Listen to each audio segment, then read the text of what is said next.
BF3 में boron ने 3 bond बना रखे हैं, इसके पास एक वैकेंट ऑर्बिटल है, इलेक्ट्रॉन भी 6 है। अगर इसको कोई इलेक्ट्रॉन देगा तो ये खुशी खुशी एक्सेप्ट कर लेगा। अगर यहाँ पे हमारे पास है F-, का मतलब ये है, ये इलेक्ट्रॉन रिच है और इसके पास इलेक्ट्रॉन कम है, 6 इलेक्ट्रॉन है। तो कैसे बॉन्ड बनेगा, ये अपना इलेक्ट्रॉन इसके वैकेंट ऑर्बिटल में देगा। ये देने वाला है तो क्या होगा, लुईस बेस, इसने एक्सेप्ट किया, ये है हमारा लुईस एसिड। कौन से बॉन्ड के थ्रू एक्सेप्ट किया है, कोऑर्डिनेट बॉन्ड। यहाँ पे अनइक्वल शेयरिंग, दोनों इलेक्ट्रॉन फ्लोरीन के हैं, बोरोन का नहीं है। तो इसको हम कैसे लिख सकते हैं, BF, यहाँ पे फ्लोरीन ने इलेक्ट्रॉन दिया, नेगेटिव साइन। अगर हमें कोऑर्डिनेट बॉन्ड को कोवेलेंट बॉन्ड में कन्वर्ट करना है, कोवेलेंट बॉन्ड में कैसे कन्वर्ट करते हैं, जो डोनर होता है उस पर साइन आ जाएगा नेगेटिव, डोनर वाला जिसने इलेक्ट्रॉन दिया उस पर आ जाएगा पॉजिटिव। फ्लोरीन के पास नेगेटिव है, अब एक पॉजिटिव आएगा तो न्यूट्रल। बोरोन ने एक्सेप्ट किया तो आया हमारे पास नेगेटिव, ये हमारा बन गया BF4 के ऊपर एक नेगेटिव। जब ये बना तो हमें पता है कि इस फ्लोरीन ने दिया। अगर हम बाद में देखेंगे तो क्या होगा, सारे फ्लोरीन एक जैसे दिख रहे हैं, वे ऑफ प्रिपरेशन अलग है पर बनने के बाद सब कैसे हो जाएंगे, एक जैसे हो जाएंगे। और एग्जांपल्स लिख लेते हैं इसका, PH3 और H+ के पास इलेक्ट्रॉन नहीं है तो क्या होगा, ये acceptor, A for acceptor, A for acid. ये क्या होगा, लुईस बेस। स्ट्रक्चर ड्रॉ करेंगे तो PH3। अगर स्टार्टिंग में स्ट्रक्चर बनाने में प्रॉब्लम है तो कोई बात नहीं, हाइब्रिडेशन पढ़ेंगे, शेप आएगा, स्ट्रक्चर इतनी बार देखेंगे तो ये क्लियर हो जाएगा। इसके पास खाली है, कौन सा है, 1s ऑर्बिटल, ये लोन पेयर, इसने इसको डोनेट किया, बन गया कोऑर्डिनेट बॉन्ड। इसको अगर कन्वर्ट करेंगे कोऑर्डिनेट को कोवेलेंट में तो क्या हो जाएगा, H ने एक्सेप्ट किया, एक्सेप्ट करने पे आएगा माइनस साइन, इस पे पहले से था प्लस माइनस मिलके न्यूट्रल। फॉस्फोरस ने दिया है तो उस पर क्या आ जाएगा, पॉजिटिव। क्या बन गया हमारा, PH4+।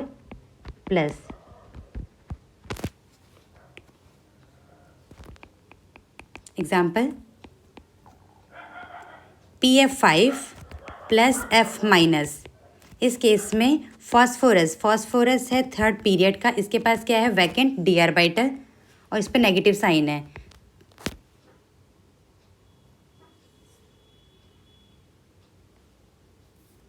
तो क्या हो जाएगा, ये अगर देगा तो इसे क्या बोलेंगे हम लोग, लुईस बेस, इसने किया एक्सेप्ट किया तो लुईस एसिड। इसके पास क्या है, d ऑर्बिटल है,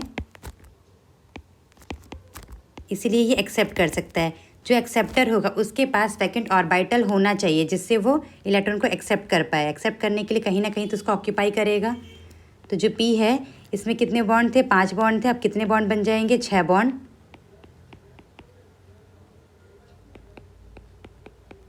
F ने इलेक्ट्रॉन दिया तो इस पर आ जाएगा पॉजिटिव साइन, P ने एक्सेप्ट किया तो P पे आ गया नेगेटिव साइन।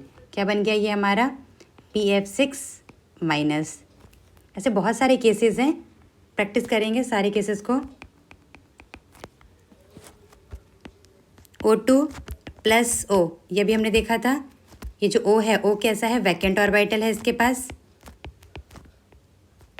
और ये O2 का बॉन्ड बना हुआ है। तो O2 अपने लोन पेयर को, जो इसके पास अनशेयर्ड इलेक्ट्रॉन है, वो इसको ऐसे डोनेट कर देगा। ये वाला बॉन्ड O, ये लाइन खींच देती हूँ सेपरेट करके, इसे बोलेंगे कोऑर्डिनेट बॉन्ड।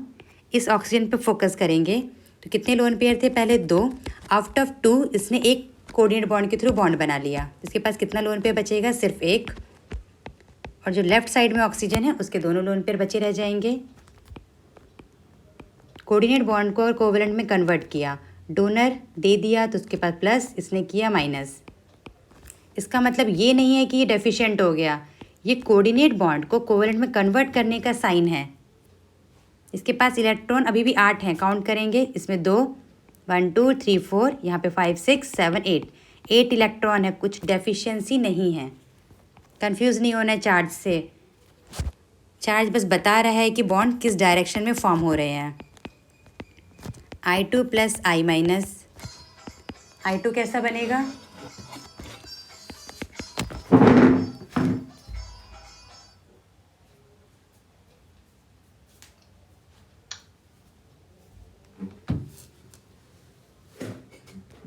2 मिनट।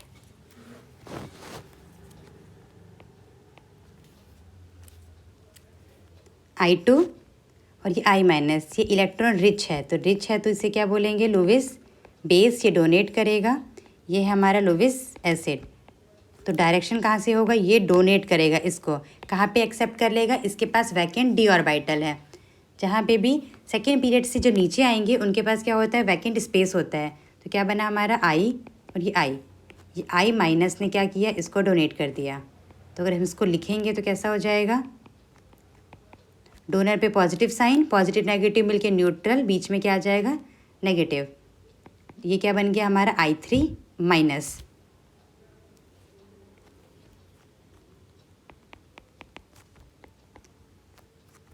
BF3 और NH3 की बात करें, इन दोनों को अगर साथ में रख देंगे तो कैसा बॉन्ड बनेगा। बोरोन का अभी ऊपर देखा था हमने सेकेंड एग्जाम्पल में, BF3, इसके पास है vacant p orbital. Ammonia first case इसी से स्टार्ट किया था, इसके पास क्या है, लोन पेयर। देने वाले के पास लोन पेयर होना चाहिए। ये परमानेंटली नहीं देता, ये इलेक्ट्रॉन दोनों में काउंट होंगे। तो कैसा बन गया हमारा, BF3 में NH3 डोनेट कर रहा है, कहाँ से, उसके लोन पेयर से। इसको अगर हम कन्वर्ट करें कोवेलेंट बॉन्ड में तो क्या होगा, नाइट्रोजन इलेक्ट्रॉन दिया है तो उस पर साइन आ जाएगा प्लस, इस पे आ जाएगा माइनस। क्या हो गया, ये कॉम्प्लेक्स BF3 वाले इधर नेगेटिव और इधर पॉजिटिव।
अभी तक हम लोगों ने बहुत सारे एग्जांपल्स देख लिए हैं कोऑर्डिनेट बॉन्ड के।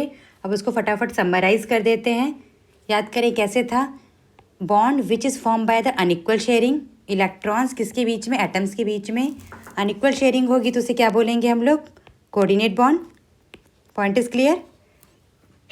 फॉर कोऑर्डिनेट बॉन्ड बनने के लिए एक स्पीसीज के पास क्या होना चाहिए, इलेक्ट्रॉन देने के लिए लोन पेयर या नेगेटिव साइन, और दूसरा अगर वो लोन पेयर को रखेगा तो उसके पास क्या होना चाहिए, vacant orbital in the outermost shell. Third point है, ड्यूरिंग द कोऑर्डिनेशन बॉन्ड जब फॉर्म हो रहा है तो क्या हो रहा है, एक इलेक्ट्रॉन को एक्सेप्ट कर रहा है और एक इलेक्ट्रॉन को डोनेट कर रहा है। जो इलेक्ट्रॉन को एक्सेप्ट करेगा उसे क्या बोलेंगे, लोविस एसिड। जो डोनेट करेगा उसे कहेंगे Lewis base. Coordinate bond and covalent bond में क्या डिफरेंस है, बनने के बाद दोनों सेम होंगे पर लेकिन क्या है, way of preparation, way of formation अलग है। एक में म्यूचुअल शेयरिंग है, एक में अनइक्वल शेयरिंग है। इसीलिए इसको क्या बोल सकते हैं हम लोग, कोऑर्डिनेट कोवेलेंट बॉन्ड। कहीं पे आपको दिखेगा कैसा लिखा होगा, कोऑर्डिनेट कोवेलेंट बॉन्ड, दोनों एक साथ है। इसका मतलब है कि वो कोऑर्डिनेट बॉन्ड की ही बात कर रहे हैं। कहीं कहीं पे आपको डेटिव बॉन्ड वर्ड मिलेगा, डेटिव बॉन्ड, तो ये इसी के ही नाम है। कोऑर्डिनेट बॉन्ड को इस नाम से भी जान सकते हैं और डेटिव बॉन्ड के भी नाम से। Clear, thank you.